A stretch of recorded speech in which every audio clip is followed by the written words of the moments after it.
Es war für mich kaum glaublich, dass es möglich ist, einen Kinofilm auf einer Kassette mit nach Hause zu tragen, um ihn zu Hause zu sehen. Das war ja zum ersten Mal die Möglichkeit, einen Film zu gucken, wann ich will und welchen Film ich will. Das war ja plötzlich eine Entscheidungsfreiheit, die gab es vorher nicht. Ende der 80er Jahre schossen die Videotheken wie Pilze aus dem Boden. Da kamen Leute morgens, haben sich 3 Filme geholt. Die haben ganz schnell sich die Dinger reingezogen, weil die nur 1 Mark am Tag kosteten. Bis 12 Uhr musstest du den Film abgeben, also noch schnell morgens aufstehen, Frühstück und dann noch den Film reingehauen. Wir alle hören noch das Geräusch, oder? Das leicht schmatzende Ansauggeräusch einer Plastikhülle, in der eine Leihvideokassette ist. Nicht zurückspulen, 1 Mark. In meiner Kindheit kann ich mich an den ersten Videorekorder erinnern, als dieses Maul da aufging. So, man müsste eigentlich sein ganzes Körpergewicht benutzen, um dieses Kassettenfach reinzudrücken. Und dann die Play-Taste, die ganze Zeit. Also ganz wichtig waren natürlich die Cover, wo man also denkt, da geht's richtig ab bei dem Film in allen Belangen. Ganz, ganz große Wummen, mindestens ein Maschinengewehr musste drauf sein, ja, ansonsten war es kein echter B-Film. Man ist oft reingelegt worden. Man hat irgendwie dann gedacht, boah, das sieht echt cool aus. Oh Gott. Düdelü, düdelü, reingefallen. Die Filme dürfen auch gerne schlecht gemacht sein. Wenn die synchron, alles andere stimmt, ist das immer wunderbar. Schwing deine Knochen aus meinem Leben. Oh ja, der Lappen bleibt offen. Bin James Bond. Jetzt pass mal gut auf, du Affe, mit deiner scheiß Kanone. Hallo, magst du Pizza? Da weißt du, ich mag Pizza und ich werde gleich sterben. So, weißt du, dann fasten die sich noch ins Gesicht.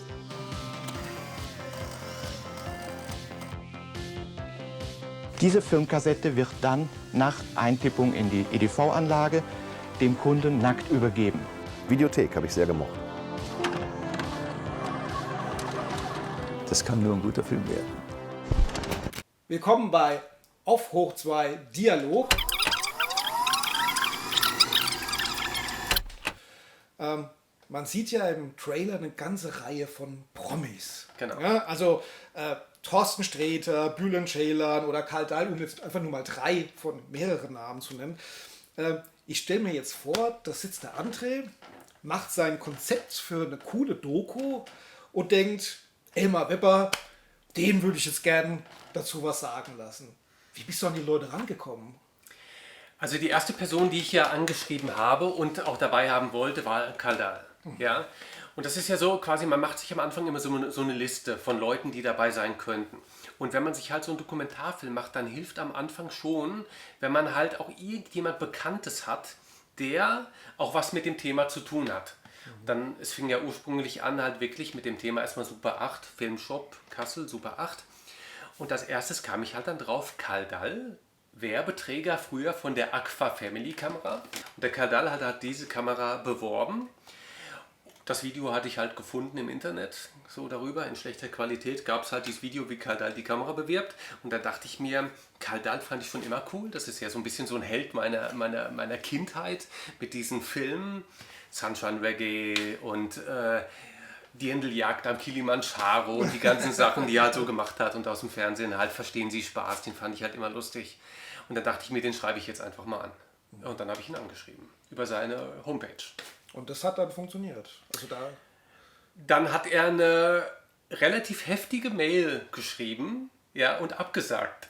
Ja. Da stand dann wörtlich drin, heutzutage würde man auf die Fresse bekommen, wenn man mit Super 8 filmt und so weiter. Ja. Und hat dann so ein bisschen so kurz ein paar Sätze erzählt, dass er halt auch gefilmt hat. Und sehr sarkastisch, ironisch und auch ein bisschen frech seine Mail. Und am Schluss wünscht er mir halt viel Erfolg so mit meinem Projekt. Ja. Und so nach dem Motto. Und dann dachte ich mir, wenn er aber schon doch diese etwas längere Mail schreibt, da antworte ich jetzt genauso drauf zurück. Ja. Und dann habe ich halt drauf geschrieben, nein, ich habe nicht auf die Fresse bekommen, weil ich mit Super 8 filme, und habe das halt so ein bisschen halt ausformuliert und habe gesagt, ja, aber wenn er da doch mal seine Meinung ändern würde, würde ich mich unglaublich freuen. Und dann kam schon die nächste Mail zurück, ja, ich bin dabei, hier ist meine Handynummer und dann war er mit dabei. Cool. Das war dann auch der Einstieg, um die Schlösser zu öffnen der nächsten Türen, oder? Naja, das war tatsächlich so ein bisschen so. Wenn du erstmal dann einen an Bord hattest, und da muss man ja leider sagen, dass ja dann Karl Dall irgendwann gestorben ist. Natürlich ist Karl Dall halt auch unglaublich beliebt, auch unter Kollegen gewesen. Und dann ist es natürlich Thorsten Sträter oder auch Hennes Bender oder so, die waren natürlich dann auch, fanden das natürlich auch klasse, auch dann mit dabei zu sein, wo Karl Dall halt auch mit dabei ist. Unabhängig davon, dass sie natürlich unglaublich viel zum Thema beizusteuern haben. Und dann andere Sachen sind halt auch einfach Zufall. Andere Sachen sind Zufall. Zum Beispiel, ich habe Badesaal. Ich habe eine Liste gemacht von Leuten, die ich gut finde, die ich lustig finde, wo ich denke, dass die vielleicht was zum Thema zu sagen haben. Zum Beispiel das aktuelle Badesalzprogramm geht über eine alte Videothek, die sie eröffnen in einem Bauwagen. Okay. Solche Sachen habe ich mir da natürlich dann recherchiert. Und der Henny Nachtsheim von Badesalz ist mit Rick Cavanian befreundet.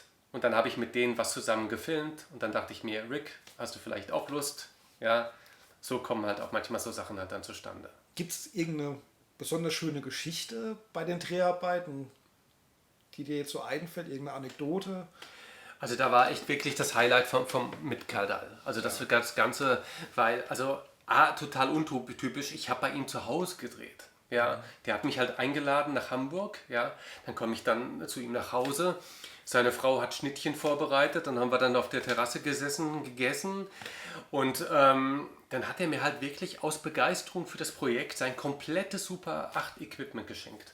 Inklusive seinem Super 8 Projektor, seiner Kamera, aller Spulen, diesem Original Super 8 Film, den er quasi damals die Kamera beworben hat, dieses Original hat er mir halt geschenkt und das war halt auch wirklich, das war eine ganz tolle Erfahrung, sowohl halt menschlich als auch halt einfach ein Happening. Ja, Wahnsinn, toll. Ja. Hat der Karl Dall auch Filmkopien auf Super 8 gehabt? Nein, Filme selber gar nicht, er hat halt leidenschaftlich gefilmt und das schon sehr viel und sehr früh. In deinem ersten Trailer sieht man, dass du deinen Interviewpartnern Schnittfassungen gibst und die sagen dann vermutlich irgendwas dazu. Kannten die das? Also kannten die Super 8 Schnittfassungen? Die kannten teilweise Super 8 Schnittfassungen, ja. Thorsten Sträter, Hennes Bender etc. Gerade Thorsten Sträter kennt ja alles. Es gibt keinen Film, den Thorsten Sträter nicht kennt. Es gibt keine Super 8 Info, die Thorsten Sträter nicht wüsste. Aha. Wie zum Beispiel gekürzte Filmfassungen oder sonst wie. Ja. Thorsten Sträter hat noch seinen ersten Film, den besitzt er noch. Aber ich denke mal, von den anderen hat überhaupt keiner mehr einen Super 8 Film. Aber ich habe es dann doch wirklich geschafft, Filme rauszusuchen, Cover, mit der Hilfe von Andreas Schmilewski. Das ist so ein Hardcore-Sammler, der wahrscheinlich eine der wirklich größten Super 8-Sammlungen der Welt hat, im Wert von, also bezahlt 400.000 €. Der hat mir dann halt wirklich so eine Liste geschickt mit Titeln, mit Covern und da haben wir dann zusammen so Filme rausgesucht, die vielleicht interessant sein könnten, die nicht kennen. Und diese Filme habe ich dann mitgebracht und die Leute halt konfrontiert. So ein bisschen so React-Tour-mäßig. Das gab es, das war 20 Minuten von dem und dem Film oder das waren halt Filme, die es nur auf Super 8 gibt. Was denkst du dazu? Und wie haben die reagiert? Unglaublich. Tränen gelacht, gestaunt, wirklich, es war wirklich ein Spaß. Und allein nur diese Reaction-Sachen, da könnte ich schon Filme alleine von machen, so lustig sind die. Das glaube ich. Also es gibt dann vielleicht halt irgendwann so einen Bonus. In jedem Fall. Also man kann wirklich nicht alle Sachen reinnehmen, die Sachen sind einfach so viel und so lustig halt. Und wird man in deinem Film auch Ausschnitte aus Super 8 Spielfilmen oder Cartoons sehen? In irgendeiner Form? Generell, man wird immer wieder Ausschnitte sehen von Filmen. Ja, immer wieder, wenn sie erwähnt werden oder Sachen, du hast ja netterweise auch ein paar Sachen bereitgestellt, zur Verfügung gestellt, was ich super fand. Da sind natürlich gerade diese Trailer, die du mir gegeben hast, ganz großartig. Das sind so 70er Jahre Super 8 Heimkino-Präsentationen von Filmen wie Marketing oder von Photopause, dem Super 8 Gott früher. Und solche Sachen werden auch zu sehen sein. Inklusive halt auch Spielfilmen, Ausschnitten. Ja. Kann man denn demnächst auf VHS sehen? Demnächst auf VHS kann man auch demnächst sehen. Ja, die Frage ist nur, in welchem Rahmen. Geplant ist ein Kino-Event in einem Kino, in dem ich auch gedreht habe, weil die Interviews sind ja fast alle in Kinos gedreht, weil Corona das halt einfach so vorgeschrieben und ermöglicht hat, sage ich einfach mal, und es auch wirklich die einfachste Möglichkeit war zu drehen mit Abstand. Und in diesen Kinos, wo ich gedreht habe, soll der Film auch laufen. Und da sind auch schon so in einem speziellen Kino, das ich noch nicht nennen möchte, mit ein paar Darstellern aus dem Film, ist auch schon erhofft und angedacht in baldiger Zeit. Hast du auch noch einen Plan für eine weitere Auswertung nach dem Kino?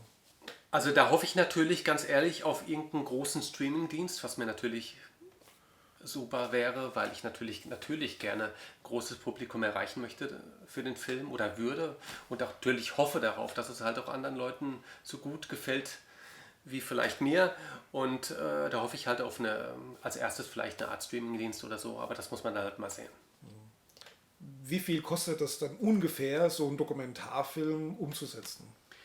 Also dieser Film kann eigentlich gar nicht so richtig in Geld aufgewertet werden, wenn man das so will. Aus dem Grund, weil ich halt, wenn ich die Sachen nicht alleine machen würde, der gar nicht bezahlbar wäre. Du kannst es dir ja mal hochrechnen, einen Tagessatz vom Cutter, vom Kameramann. Das liegt zwischen 300 bis 800 oder 1000 Euro. Ja, zusätzlich zu diesen Filmen, die man finanziert hat und so weiter.